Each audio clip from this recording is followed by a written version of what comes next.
Hi, this is Larry Varvel here at the First United Methodist Church in Broken Arrow, Oklahoma. Continuing a sermon series, or actually a lesson series that I've been teaching here on Wednesday nights entitled Judaism and Islam, Palestine and Israel. If you've seen the first two sessions, you know that I've been talking primarily so far about Islam, about the birth of Islam, about this man Muhammad, his life, his rise to prominence, and the creation of this new religion. We spent a couple of weeks talking about Islam, and for many of us, this is still new territory. Most of us are kind of woefully uninformed about Islam. Tonight, we're going to turn to something that will be a little more familiar to a lot of us, and that is Judaism. Many of us who are Christians are at least familiar with Judaism because we've read the Old Testament. We know that Jesus, of course, was a Jew and born into a Jewish culture. So we know more about Judaism than we do about Islam, and yet, for us who are Christians, a lot of our knowledge of Judaism is based really in Old Testament Judaism or the Judaism of the day of Jesus. We may not know a lot about the gaps in between or modern Judaism or the history of the Jewish people that's not part of the Scriptures. And so we're going to try to cover the gamut of Judaism as much as we can today. And I'm going to start by recapping some things that we do know. That's the Old Testament story of the Jewish people. And that'll take us a few minutes just to recap, and then we'll get to the part that's not covered by the Scriptures. But when we talk about Judaism, we're talking about the children of Abraham. And Abraham is considered the patriarch of both Judaism and Christianity and Islam. All three of the great monotheistic world religions look to Abraham as the starting point. But of course, Judaism is the oldest. And so let's talk just for a minute about Abraham, who the Bible actually calls Abram at the beginning. God changes Abram's name from Abram to Abraham. He changes his name from exalted father to father of a multitude. And that comes with this promise. You see, Abraham is born into a pagan culture where people are worshiping many gods. But God looks at Abraham and says, "You are the one I have now chosen to be the father of a holy nation." God makes a promise to Abraham and says, "I'm going to make your descendants into a nation, not just any nation, a holy nation, a holy people." And he tells Abraham that his descendants will be a kingdom of priests, and that this nation will be a blessing to the entire world, that the whole world will be blessed by the children of Abraham. Now that's an amazing promise. Abraham, when he first hears the promise, finds it hard to accept because Abraham and his wife, Sarah, are well past the age of having children. They have no children. Sarah is called barren, unable to have children. And so Abraham questions this promise. How can I be the father of a multitude when I don't have a child, I don't have a son, and my wife is now too old to have a child? But God promises that this will be fulfilled, that he will give birth to a nation. And he tells Abraham to travel from where he lives, which is a place called Ur of the Chaldees, to travel to a promised land that he will show him. And we read the story of Abraham's travels. Abraham comes to Canaan. And we know that in the fullness of time, Abraham begins to doubt the promise. His wife doubts the promise, and she says, "The only way you're going to have a child is through a younger woman." And we know that she convinces Abraham to sleep with his maid, Hagar, an Egyptian woman, and that a child born of that union is Ishmael. And Ishmael becomes also the father of the Arab people, the father of a mighty nation. And so when God says, "I'm going to bless you and your descendants, Abraham," Abraham says, "Yes, bless Ishmael." God says, "I will," but that's not what I'm talking about. I'm talking about a child that will come from you and Sarah. And indeed, in the fullness of time, Sarah, in her old age, gives birth to a son, Isaac. The word Isaac, the name Isaac, means laughter because she's at the age where having a child seems like a ridiculous idea. But she has a child, Isaac. That child grows up, and we know that Isaac and his wife have two sons, twin boys, Jacob and Esau.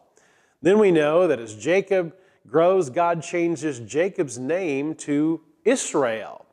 And then Jacob has 12 sons. And those 12 sons, the 12 sons of Israel, the 12 sons of Jacob, become the names of the 12 tribes of Israel. And the story of Genesis ends up with the family of Jacob. about 70 people in the family, having to leave Canaan and relocate in northern Egypt. That's because of a worldwide famine. And because of one of Jacob's sons, Joseph, because of Joseph's service to the people of Egypt, the whole family of Jacob relocates to Egypt, to a place called Goshen. And that is to be a wonderful, rich, fertile place for them. And that's where the book of Genesis ends. But we know that from the end of the book of Genesis to the beginning of the book of Exodus, 400 years pass. And during those 400 years, the children of Abraham and Isaac and Jacob have grown to hundreds of thousands of people. But they are no longer honored guests in Egypt. They are slaves in Egypt. And the book of Exodus begins with them in bondage and slavery. We know there we read the story of Moses, how Moses hears God's call to be a deliverer, to stand up to Pharaoh, to bring the people out of bondage in Egypt. And indeed, through the stories that we know so well in Exodus, the people come out of bondage, come out of slavery in Egypt, and that coming out is the events we call the Passover, where the angel of death passes over the Israelites but strikes down the households of Egypt. And that event, the Passover event, is the central event for the people of Israel. It is their Easter. It is the highest holiday on the Jewish calendar, the Passover event, when they come out of bondage and into first 40 years of wandering in the desert, and then finally crossing into the Promised Land. Now, once they cross into the Promised Land, there's the period that the Old Testament usually calls the period of the Judges. This is a time in which there are charismatic rulers that God rises up to help the loose confederation of tribes to be able to survive. Because as first Joshua and then other leaders lead these 12 tribes, there is no central government. Taking possession of the Promised Land is difficult. There's a lot of battles to be fought. But this period of the Judges takes place around 1400 BC. But when you get to about the year 1000 BC, we get into a different period of history. About 1000 BC, the people of Israel start to clamor for a king. All the other nations have kings. They want a king. And here we begin a new cycle of stories in the Old Testament. First, Saul is chosen to be the first king of Israel. He proves to be not a very good king. We know that he is replaced by this young man, David, who first serves under Saul in his army, but gets to be very famous after his battle with Goliath, his victory. He's a military man, he's a poet, he's a writer of psalms, and we read the stories of David, and David becomes the greatest king in Israel's history. And it's under David that many battles are won. It's under David that the palace is built. It's under David that Jerusalem is captured, and Jerusalem becomes the capital of this confederation of tribes, these 12 tribes. We know that when David dies, his son Solomon becomes the king, and Solomon builds this magnificent temple in Jerusalem on what's called the Temple Mount. And this is going to be a very significant part of Israel's history, the temple in Jerusalem. Because prior to this time, all the worship of Israel was taking place in what was called the tabernacle. The tabernacle is the portable sanctuary that was first created after the Exodus. The people would carry this portable sanctuary through the desert. And that's where the people would bring animal sacrifices, burnt offerings, grain offerings, incense offerings. That was the central place of worship. It was a portable temple. But under Solomon, they built a permanent temple there on the Temple Mount in Jerusalem. And because Solomon has been a very successful king, it is built on a magnificent scale. It's built with cedar and marble and gold and silver and bronze, and it becomes a great, magnificent place of worship. Under Solomon, Israel reaches its largest size. Its borders increase. Its wealth increases. When Solomon dies, his son Rehoboam inherits the throne. And here's where things start to not go well, because Solomon taxed the people heavily to build these magnificent structures. And the people come to Rehoboam and they say, your father Solomon taxed us heavily. He took our sons for the army. He took our daughters for his harem. How will you treat us as a king? Well, Rehoboam says, I'll get back to you on that. And Rehoboam calls in his father's advisors and says, how should I answer the people? And his father's advisors say, you should answer them kindly. Tell them you'll be like a shepherd to them. Tell them you'll protect them and care for them. Then Rehoboam goes to his buddies, his young friends, and says, how do you think I should answer the people? And they say, you need to be tough. You need to tell them, if you think my dad was tough on you, you wait till you get a load of me. I'm going to be even harder on you. I'm going to whip you. I'm going to make sure that you stay in line under my rule. Well, foolishly, the young king Rehoboam listens to his young friends, and that's the kind of response he gives to the people. He gives them the tough guy approach and tells them they better watch out. If they thought his dad was tough, wait till you get a load of me. Well, the 10 northern tribes of Israel, upon hearing that, say, we're leaving. We're breaking up the confederation. We're not going to have you as our king. And at that point, the 12 tribes of Israel, the nation of Israel, splits into two separate nations. The 10 northern tribes take the name Israel. The two southern tribes, Judah and Benjamin, take the name Judah or Judea. And this split is what we call the divided monarchy. And from that point on, we have, instead of one nation, we have two nations, Israel in the north, Judah or Judea in the south. Jerusalem remains the capital of the southern kingdom.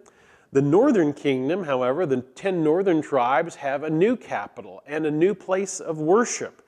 They worship on their own temple on Mount Gerizim. Now, this period of the divided kingdom with Israel in the north, Judah in the south, is recorded in the book of Kings in the Old Testament. This is a part of the Bible where if you're reading through the Bible, you often kind of get lost in the weeds here because it becomes repetitive, it becomes confusing. We go back and forth from the northern kingdom to the southern kingdom. And it'll say something like, this king ruled Israel for this many years, and he was a horrible king, and he did horrible things, and then he died, and his son became the new king, and he was even worse, and he did these horrible things. Most of the kings of both the north and the south were not good. Many of them allowed pagan worship, idolatry to creep into Israel and Judea. Many of them ignored the laws of Moses. Many of them broke the covenants. And Israel and Judah were in continual turmoil because of this. This is also the time where God would send prophets to both the northern kingdom and the southern kingdom and warn the people. Remember, prophets were not primarily about foretelling the future. Prophets were there to warn the people that if they didn't change their ways, here's going to be the outcome. So these prophets would come and say, if you don't change your ways, if you don't stop turning away from God, there's going to be disaster. Sometimes the people would listen and there'd be a little bit of a renaissance of orthodoxy and right behavior. It would usually not last very long, and the people would fall once again into sin and idolatry, and the prophets would keep warning them and keep warning them. Well, all this finally comes to a head. Because Israel, although under Solomon is a fairly powerful country, compared to many of the great empires of the day, Israel is not very powerful. There are massive empires surrounding Israel. One of those empires in the 8th century BC was the Assyrian Empire. And when we talk about Assyria, we're talking about the same place that today we simply call Syria. The Assyrian Empire, in the year 722 BC, the Assyrians come and fight against the northern kingdom of Israel and conquer it. Now, the Assyrians were, by their own admission, brutal. They treated prisoners very badly. They executed many. They tortured some. And what they would do is they would take some prisoners from a conquered territory, in this case Israel, and cart them off into slavery in one of their other territories. They would bring in slaves that they'd conquered from another territory and transplant them into a newly conquered territory, in this case Israel. In other words, they'd move prisoners around from one conquered territory to the next. Why would they do that? To break down nationalism, to break down the ability of these conquered people to come together to fight against them. They separated them and forced them really to intermingle with foreigners, so there was never enough nationalism to mount a rebellion. That's what they did in Israel. The 10 northern tribes, some of them were carted off into slavery. They brought in foreign pagan people and settled them in the land of Israel. And across the centuries, that meant that the former Israel became a mixed breed sort of region. It becomes what we come to know as Samaria. You see, the Samaritans were, to use a kind of a crude term, were half-breed Jews. They were the children of the Jews who remained in northern Israel, who were eventually intermarried with pagan people that were brought in by the Assyrians. And across the generations and the centuries, the religion of Israel began to commingle with the pagan religions of the other prisoners who were brought to settle there. This created a sort of a hybrid region, a hybrid religion, as well as a hybrid race. And that hybrid race that was part Israeli, part pagan, comes to be known as the Samaritans. When we jump all the way into the New Testament, we know there is great hostility between Jews and Samaritans.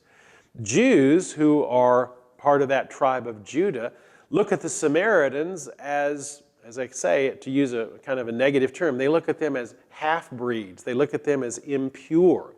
They look down their noses at them. The Samaritans respond with disdain for the Jews. That's why when we get to the New Testament, you see such hostility between Jew and Samaritan. Now you might ask, whatever happened to the Samaritans? Well, believe it or not, there are still just a few hundred people who identify themselves as Samaritans today.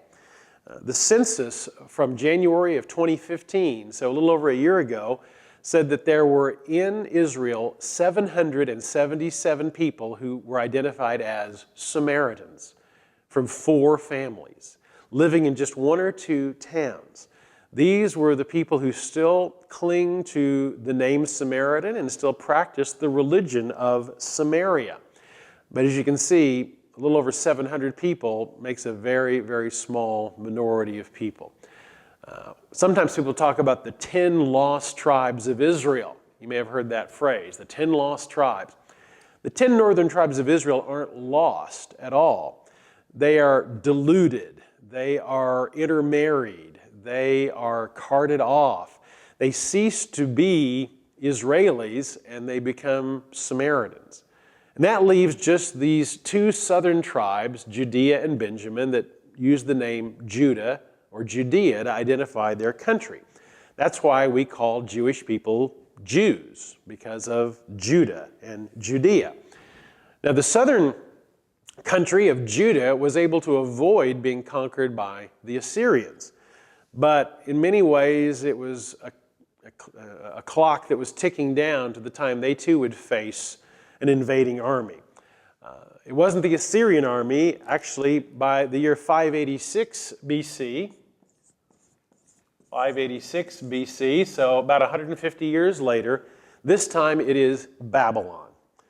Babylon is now a great empire. Babylon is what today we would call Iraq.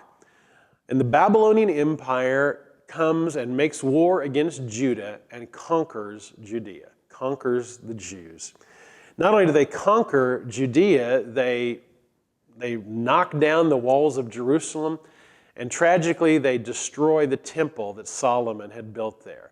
This magnificent structure of marble and cedar and gold. The Babylonians tear it down, cart off the precious materials back to Babylon, and take the Jews into slavery and bondage. This is a period in Jewish history that we call the Babylonian captivity. where the Jews, again, are subject to slavery by the Babylonians.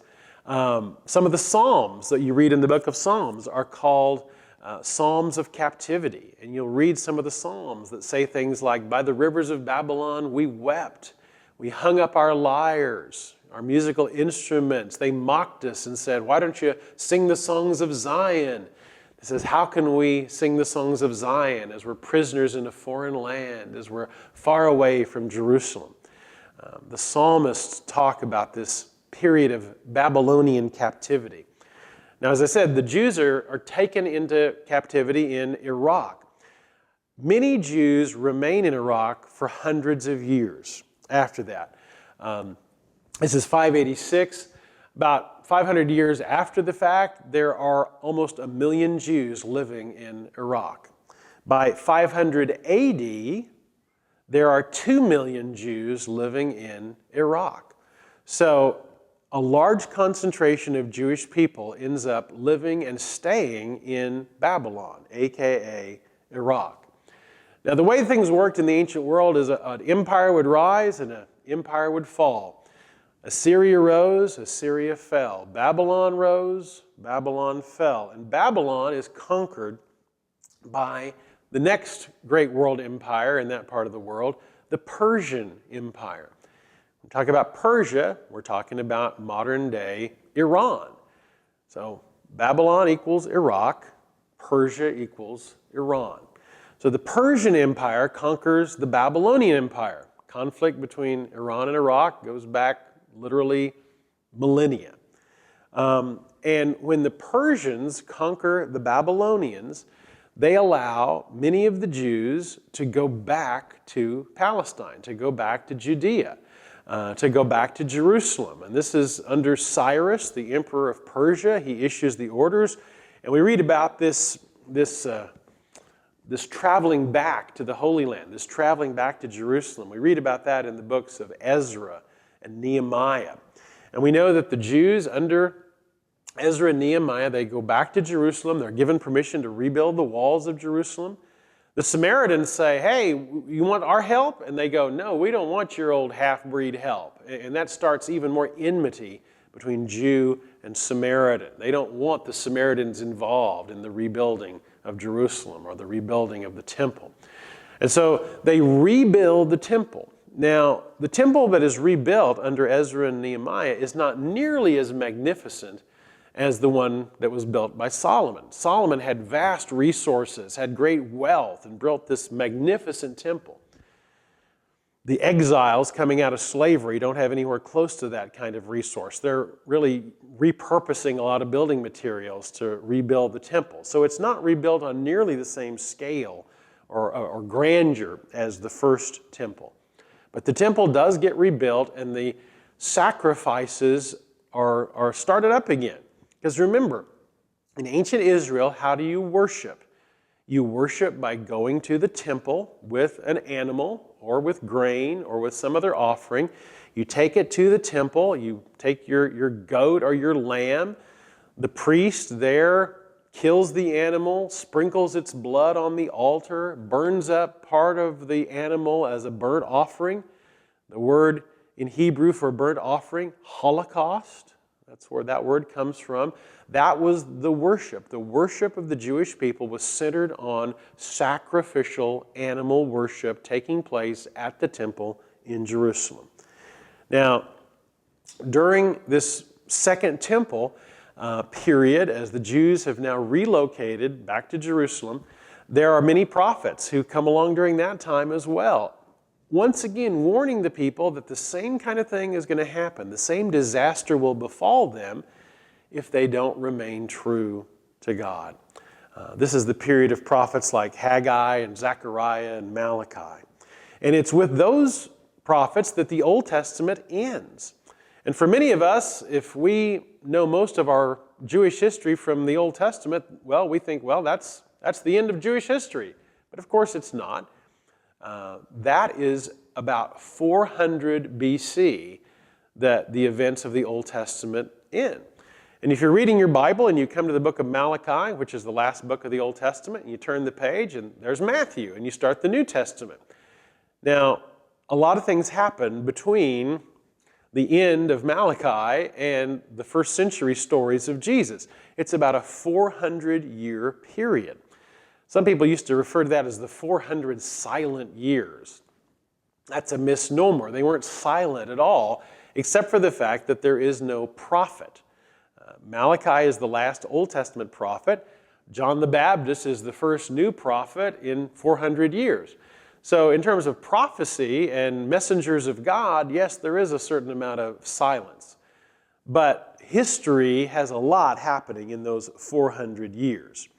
Now, when last I said we had the Persian Empire, well, Judea remains a Persian province until about 333 BC. But then that empire falls before a new empire, the empire that is a Greek empire, the empire of Alexander the Great.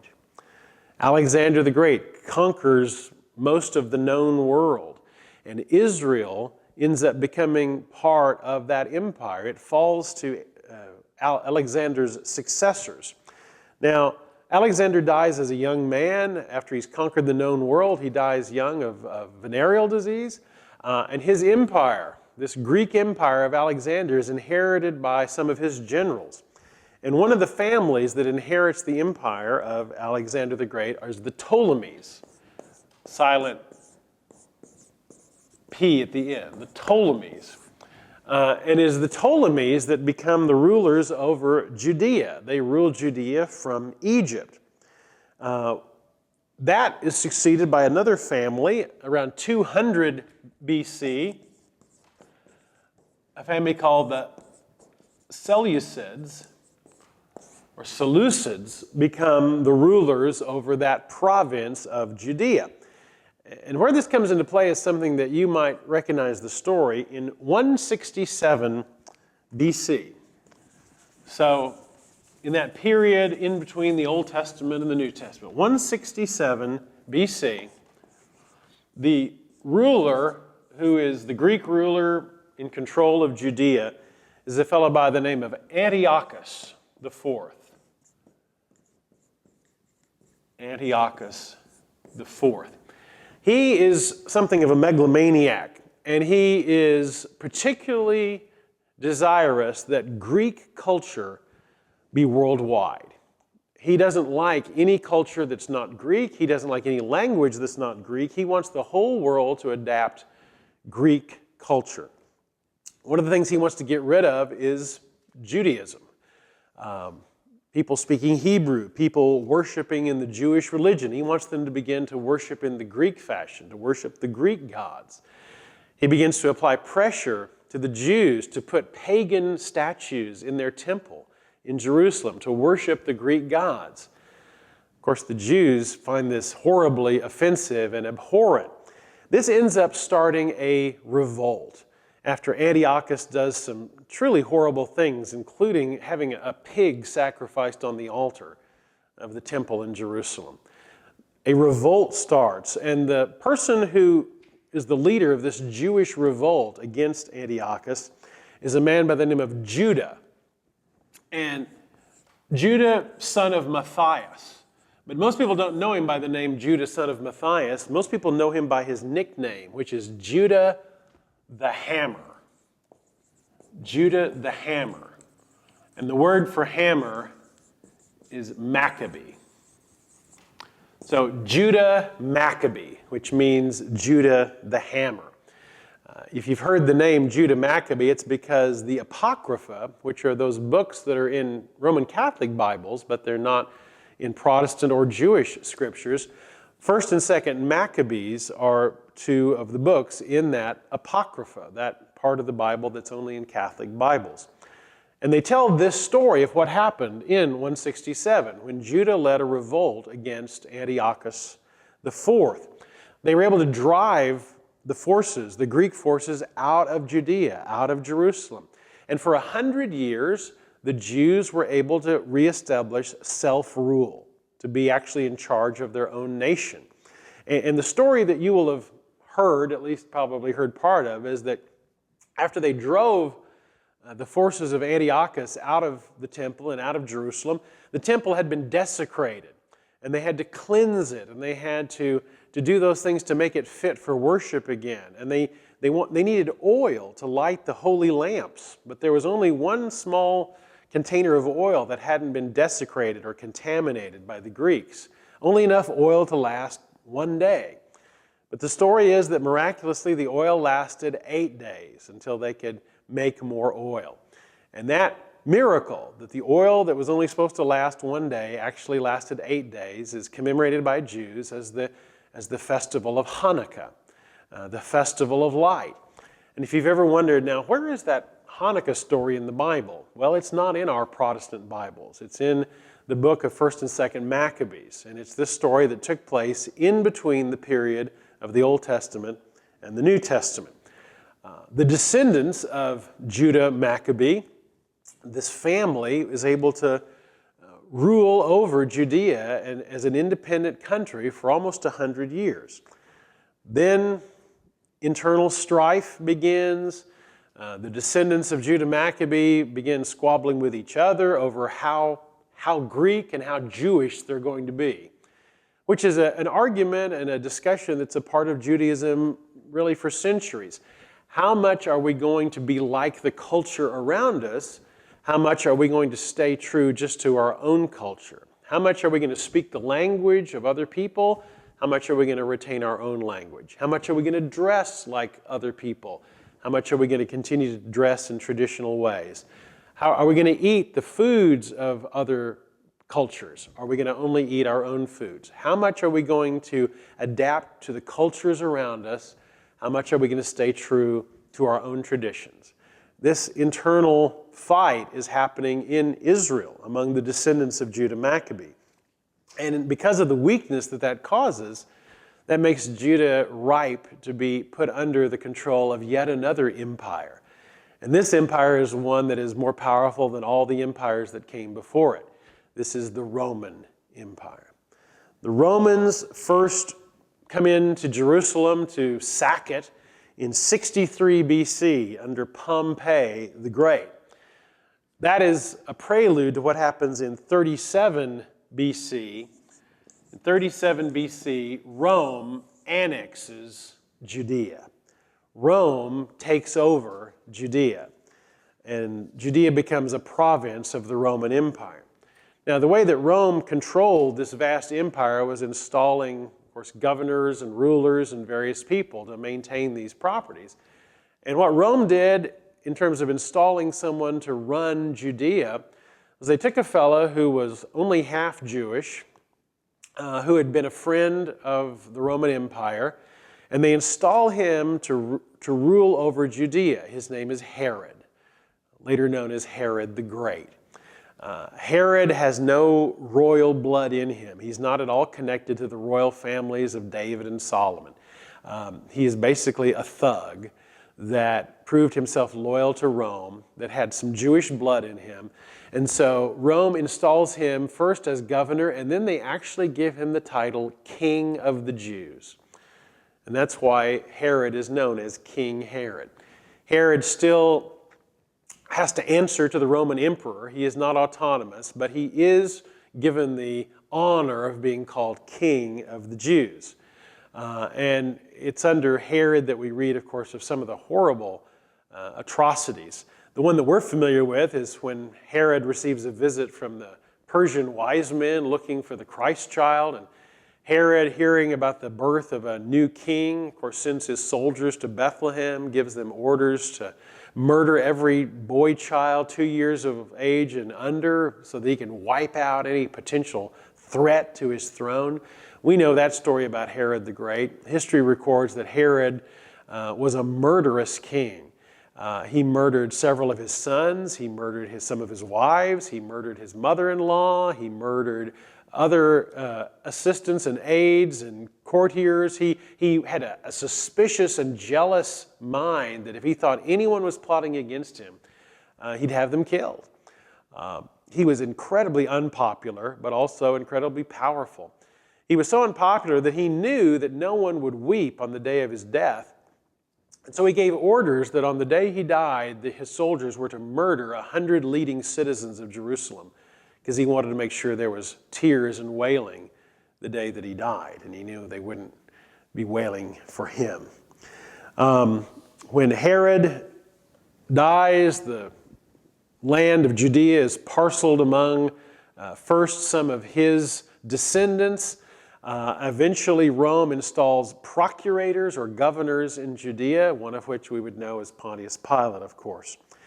We know that Jesus prophesied that Jerusalem would be attacked, that the temple would be leveled. That was one of the charges made against Jesus, that he was prophesying against the temple. Jesus simply stated the fact that there was a coming disaster upon Jerusalem. And this does happen indeed when the Jews once again try to throw off Rome's rule. The Jewish rebellion against Rome starts in 66 AD, goes through 73 AD. So remember now we're after the time of Jesus, AD, Anno Domini, year of our Lord. And it is in the year 70 AD that the Romans actually come into Jerusalem and they destroy that second temple. The second temple that was built under the time of Ezra and Nehemiah. The Romans come in, they destroy the temple, they destroy it so utterly they run a plow through the land where it used to stand. And all that's left standing of that second temple is one wall, the Western Wall, that comes to be known as the Wailing Wall. That's the wall where my wife Janine and I were able to go and pray at that wall when we visited the Holy Land in January. And just to stand and touch and pray there, touching the wall of the temple, was indeed something that millions of people have done, millions of others have dreamed of doing, and it was a very special time for us to pray at the Western Wall, the Wailing Wall of the temple. Now, remember, at this time, Jerusalem is basically destroyed by the Romans. Many Jews are killed. And many of the Jews had never returned to Jerusalem all the way back to the time of the Babylonian captivity. There's still a very large Jewish population living in Iraq and in other parts of the Middle East. This is often referred to as the diaspora. I'll write that word up here. Diaspora, it's similar to our word disperse or dispersion. Diaspora is the word that describes the fact that the Jews didn't all live around Israel. They lived all over, really, the Roman Empire. Diaspora, the dispersal of the Jews. There are Jews living in Iraq, what we would call today Iraq, Iran, Egypt, all over the Mediterranean. And we know this because when you read the New Testament, and Paul is traveling all over the Roman Empire, spreading the gospel, the first place he would always go would be to the Jewish community. The Torah, the Jewish law, said that any town that had at least 10 Jewish families was required to have a synagogue. And so that's what Paul would do. He would go to all these different towns and villages throughout the Roman Empire and look for the synagogue. And almost every town of any size would have a Jewish population, would have a synagogue, because Jews had been dispersed throughout, really what today we would call the Roman Empire. There were Jews all over the world, and more in what we would today call Iraq than any other place. Well, I talked about the revolt of the Jews that led to the temple's destruction in 70 AD. That wasn't the last revolt of the Jews. The Jews once again tried to throw off Roman rule in about 132. 132 to 136 was another so-called Jewish revolt. It was led by a fellow by the name of Simon Bar Kokhba. Many saw him as being a Messiah-type figure, more the Messiah-type figure that people often wanted Jesus to be, the military leader, the military man, the revolutionary against Roman rule.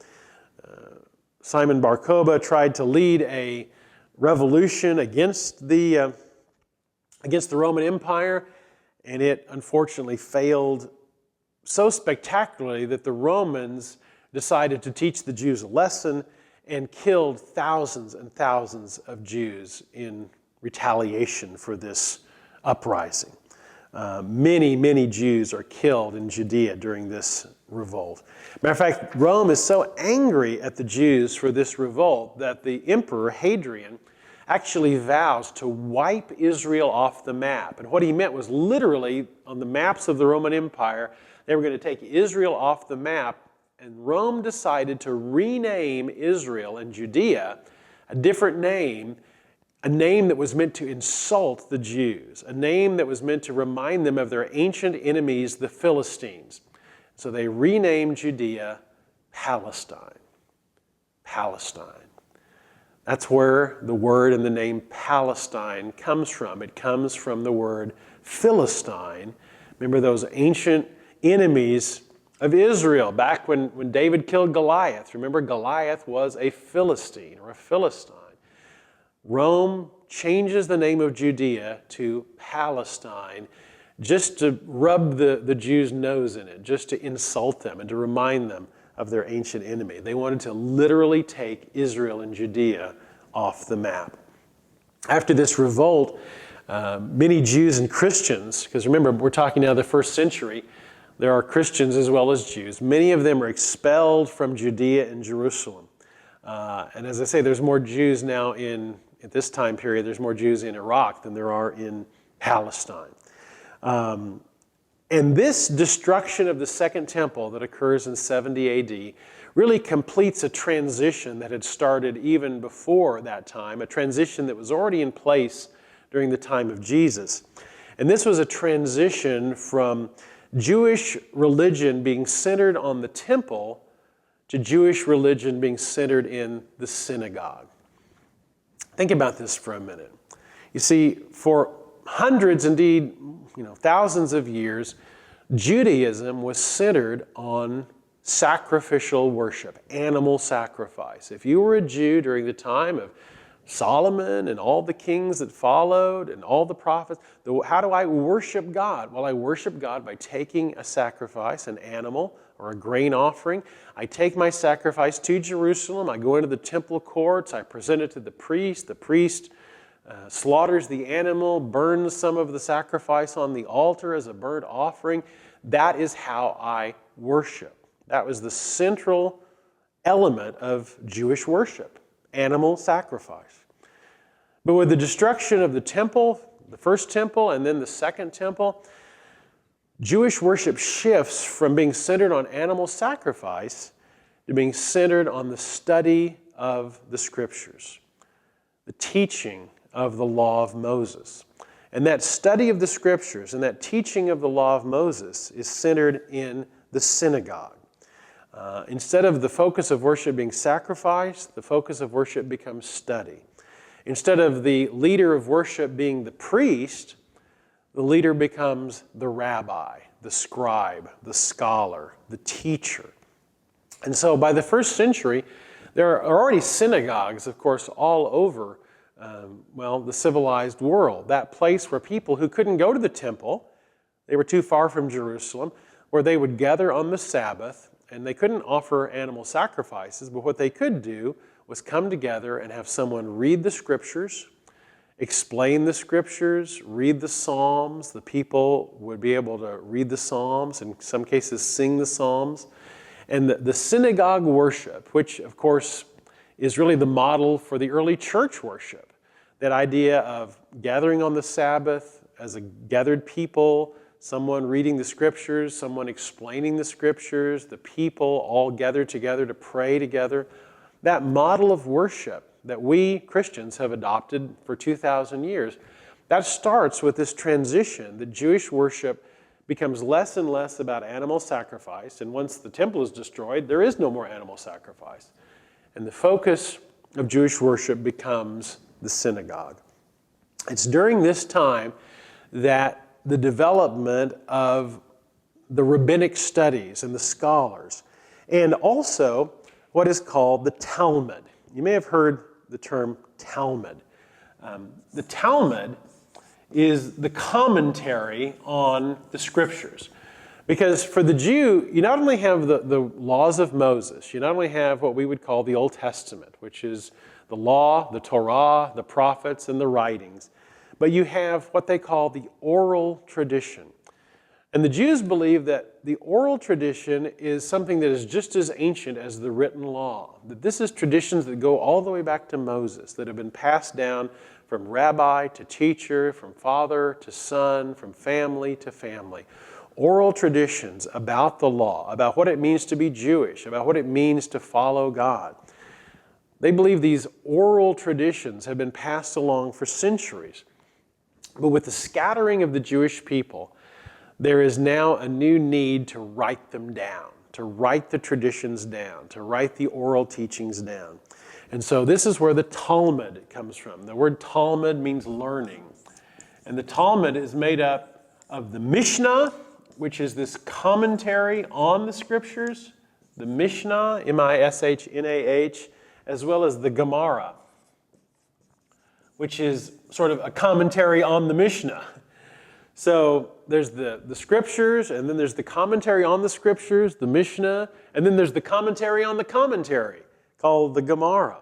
And this makes up the Talmud, the written version of the oral teachings. Now, you know how thick an Old Testament is? It's, that thick as an Old Testament. Well, the Talmud is approximately 6,200 pages. It is a very, very lengthy document, written by thousands of different rabbis over hundreds of years. Many of the writings of the Talmud go back from before Christ up through about the 5th century AD. So the study of the Talmud, which of course takes up a whole bookshelf if you own the Talmud, it takes up 10 or 15 volumes. The study of the Talmud becomes very much what the scholars, what the Jewish rabbis study. They study the writings of these ancient rabbis and their commentary on the Scriptures, their transmission of the oral traditions of the Scriptures. And that's not as unusual as it might seem. There are a lot of traditions in Christianity that are not part of the Scriptures. For example, when we think about our Roman Catholic friends, we think about many of the traditions in the Catholic Church that are not in the Bible. Traditions about things like purgatory or Mary or the saints, things that we say, where did that all come from? And our Catholic friends would say, well, that's part of tradition. And in the Catholic Church, tradition has just as much weight as Scripture. And so we say, well, where did this teaching about purgatory come from? Or Mary being the Queen of Heaven? Or praying to saints? So where did that all come from? Show me the Scripture. And many of our Catholic friends will say, well, that's not in the Scripture. It's rather part of our tradition that goes back to the 1st or the 2nd or the 3rd century. Lest we forget ourselves, a lot of our Protestant churches have traditions that are not in the Bible. Traditions like, well, of course, worship has to be at 11 o'clock Sunday. Well, you know what? That's not in the Bible. There's traditions about what it's appropriate to wear to church. Not that long ago, they said, well, of course, women can't wear pants to church. Well, where's that in the Bible? Well, of course, it's not in the Bible, but it's a tradition that was carried on for a while and now has gone away. But tradition is a part of almost every religion, even local churches. I told the story last Wednesday night about a minister I heard of, a Methodist minister who went to his new appointment, his new church on the first Sunday, and on Saturday night before his very first sermon, he was walking around the sanctuary and getting a feel for the place, and this is June. And he noticed on the communion table a nativity set, a creche. There's a manger scene there on the communion table. And he went, oh, these people, they forgot to put away the nativity set after Christmas. I'm going to help them out. I'm going to take it off the communion table and put it away. And he did that. The next morning, his first Sunday, all the people were upset. What's happened to the nativity set? What's happened to it? Because in that little local church, it was the tradition that the nativity set stayed on the communion table all year round. That was their tradition. And the new pastor didn't know that was their tradition. And a lot of churches have similar traditions that are not anywhere written down in the Bible, are not even part of the denomination. They're just a tradition of that local church. And you just multiply that and add a few hundred years, and you see how religions have traditions that become so rigid and they become law. They become what people think is expected. And if somebody breaks that tradition, people get very, very upset. So the Talmud is a record of hundreds of years of thousands of rabbis' traditions, teachings about Judaism, about Jewish law and ethics and philosophy and customs and history.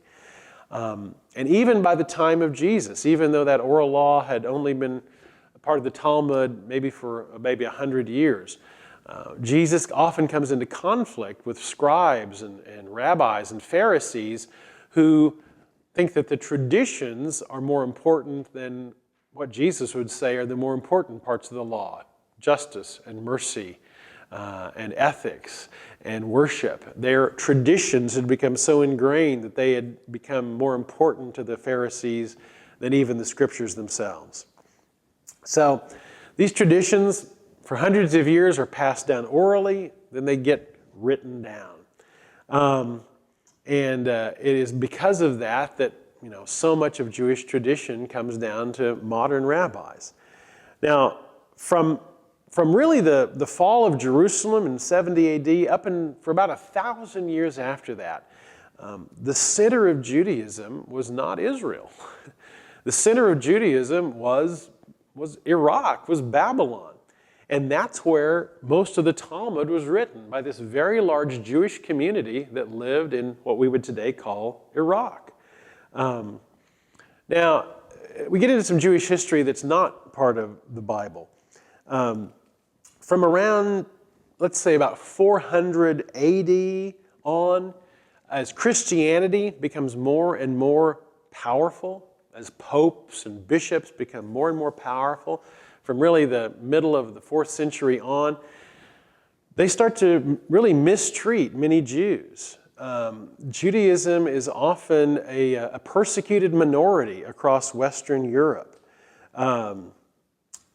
Jews are forbidden to do quite a few things. In some, at the beginning of the medieval period, Jews are not allowed to own slaves. They're not allowed to build new synagogues. They're not allowed to hold public office. They're not allowed to marry outside of Judaism.